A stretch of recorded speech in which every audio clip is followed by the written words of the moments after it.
আলোচনা করব, আপনাদেরকে লাইভ প্রুফ দেখিয়ে দেব। আসলে পল্লীগ্রাম টিভি চ্যানেলে অভিনয় করা যেমন শফিক, যাকে আপনারা হয়তো সবাই চিনেন, তারপর হলো দিহান, যে নাকি ভিন্ন ভিন্ন সময়ে ভিন্ন ভিন্ন চ্যানেলে কাজ করে থাকে, তার মাসিক ইনকাম কত সেটাও আজকের ভিডিওতে আমি আপনাদেরকে দেখাবো।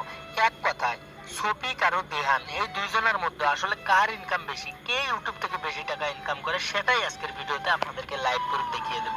তো বন্ধুরা দেখুন, শফিক পল্লীগ্রাম টিভি চ্যানেলে কাজ করে, কিন্তু ভিন্ন ভিন্ন সময়ে দেহানকে দেখা যায় ভিন্ন ভিন্ন চ্যানেলে কাজ করতে।